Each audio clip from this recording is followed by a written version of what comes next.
আচমকা হরপা বানে নদীতে তলিয়ে গেল জেসিবি ও ট্রাক্টর। বরাত জুড়ে প্রাণে বাঁচলেন চালকেরা।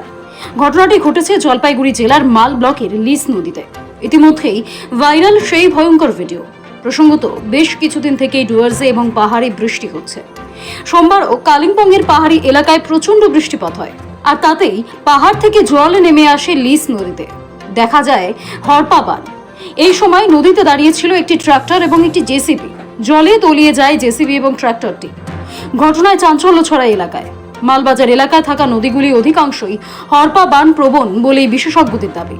তারপরই কিভাবে নদীর মাঝে ভোরবেলা জেসিবি এবং ট্রাক্টর নেমেছিল, কি করতে লিস নদীতে ট্রাক্টর বা জেসিবি নামানো হয়েছিল, পুলিশ প্রশাসন এবং সেচ দফতরের নজর এড়িয়ে কিভাবে চলছিল বালি উত্তোলনের বৃষ্টির মৌসুমে কাজ। বিজেপির অভিযোগ, সব দফতর এই অবৈধ কাজে মদত দিচ্ছে। ড্রেজিং এর নামে বালি তুলে পাচার করছে তৃণমূল। ঘটনা হচ্ছে, মুখ্যমন্ত্রীর সফর চলছে উত্তরবঙ্গে। সেখানে প্রশাসনিক বাধা সত্ত্বেও আজকে লিস নদী থেকে যে ড্রেজিংয়ের কাজ চলছে, ড্রেজিং করার পরে যে বালি পাথর, সেগুলো রাতের অন্ধকারে সমস্ত পাচার হয়ে যাচ্ছে এবং পুলিশ প্রশাসন সমস্ত ব্যাপারটাই জানে।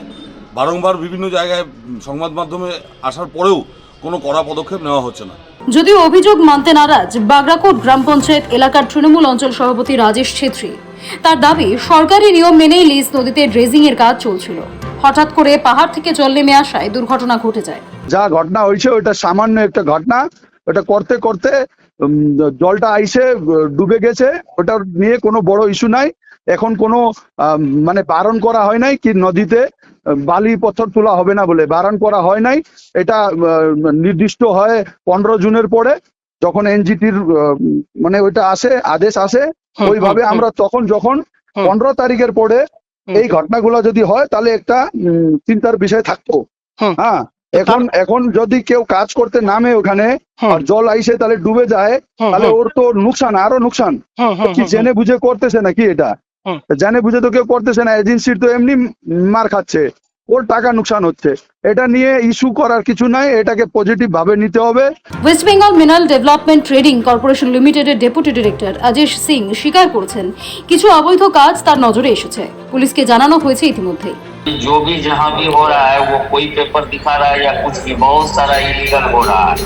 तो इलीगल केस में डिस्ट्रिक्ट एडमिनिस्ट्रेशन जो है, ब्लॉक से लेके बीएलआरओ डीएलआरओ से लेके और थाना तक सबकी जिम्मेदारी है कि उसको रोकना।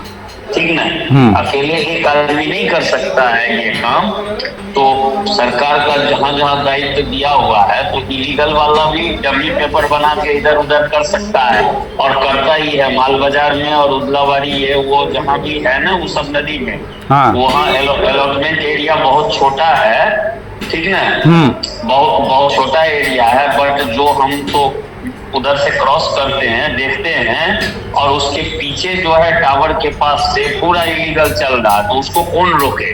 উল্লেখ্য, 2022 সালে মালবাজার এলাকায় মাল নদীতে দুর্গা ঠাকুর বিসর্জনের দিন হরপা বানে প্রাণ গিয়েছিল বেশ কয়েকজনের। তারপরেও সতর্ক হয়নি এই প্রশাসন।